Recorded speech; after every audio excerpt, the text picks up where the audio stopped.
Hello, it's a pleasure to meet you and speak to you. My name is Sergio Estevio. I'm with the Financial Aid Office for the Ostrow School of Dentistry.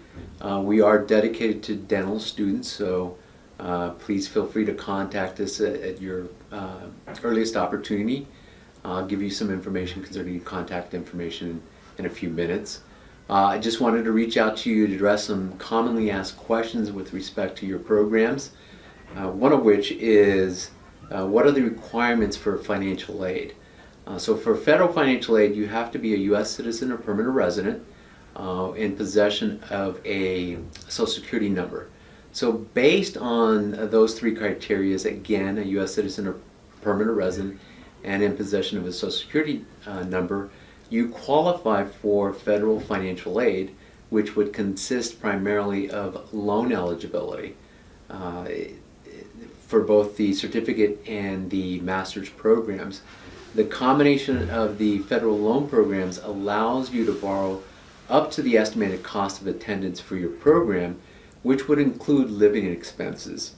The process by which you would qualify for these programs would first consist of a kind of a two-step process that I kind of described. The first step is the initial application, which would consist of the free application for federal student aid, commonly referred to as the FAFSA.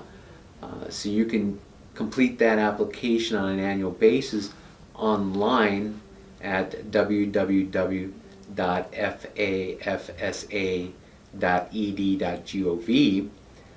The second application is a very simple online form that you would complete with us called the supplemental form.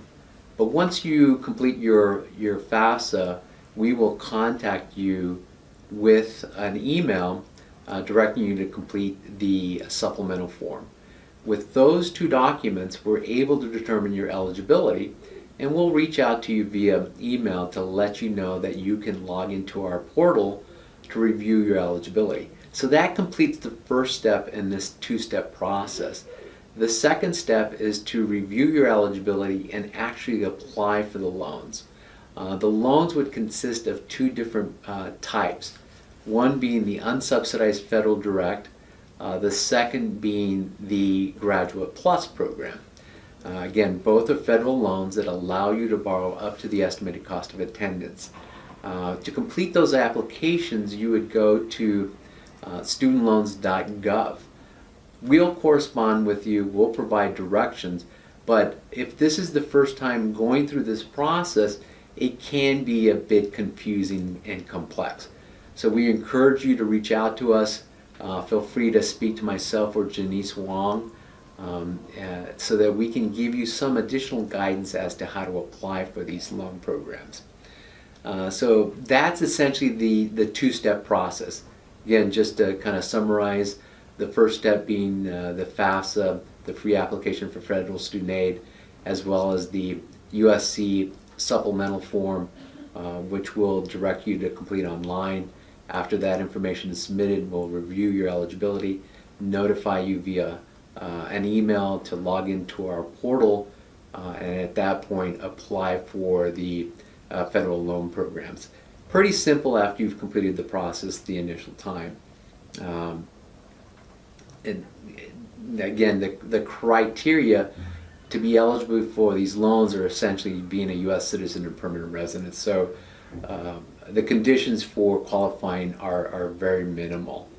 The one concern that we have is making certain that you're aware that you must maintain a minimum number of units in order to qualify for these loan programs. So as a certificate or master students, you must be in a minimum of 4 units in order to qualify for the federal loan programs. So from period to period, you may fall below that 4-unit minimum requirement, and as such, you wouldn't qualify for federal loans during that specific trimester. So please be aware of that. Potentially you could enroll for other classes with the university in order to meet that minimum, but that is completely at your discretion, and doing so will cause your cost to increase as well. But again, please be aware that you are required to have a minimum of 4 units or more in order to be considered for the federal loan programs.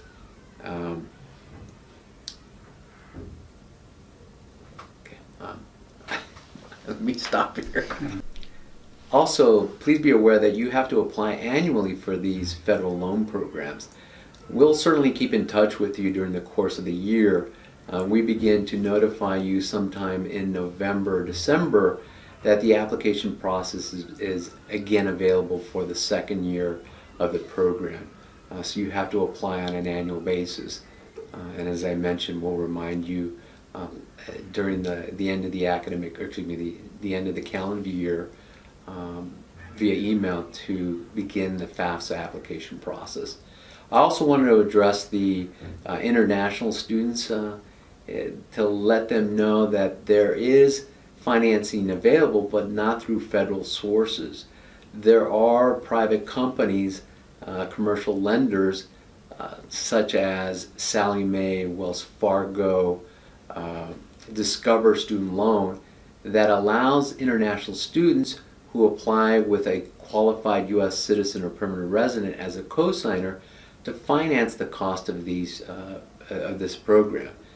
So if you are interested in pursuing something of that nature, I would suggest that you reach out to us so that we can provide you with a list of private lenders, or you can do a search on USC's webpage and just type in private student loans, and the university will provide you with a list of lenders that the other university students have used in the past.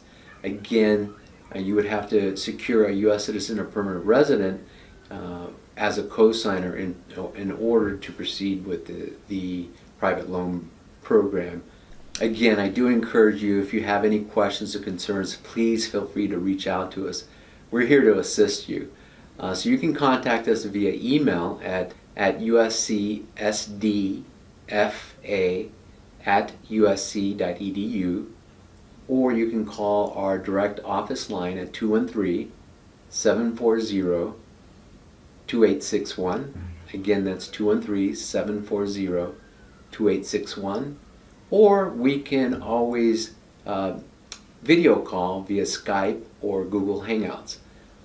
Again, I encourage you to contact us if you do have questions or concerns. I also wanted to let you know that if you haven't started the application process for federal financial aid and you are a U.S. citizen or permanent resident, you still have sufficient time to apply for this trimester going forward.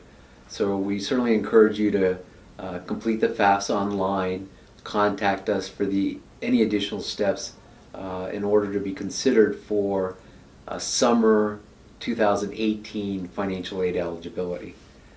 If you are also considering a payment plan with the university's cashier's office does offer a payment plan which allows you to make installment payments over the course of 4 months for each trimester. Typically, you need to apply for that plan 1 month prior to the start of the term. So at this point, your summer trimester may not be available for the summer trimester, but beginning in fall, you can apply for a payment plan. I would suggest that you do so sometime in July in order to meet the requirements for the cashier's office. Again, another resource that you might utilize is by looking online at USC's homepage and in the search button type in payment plan. That should direct you to the cashiers and provide you with additional details regarding the USC payment plan.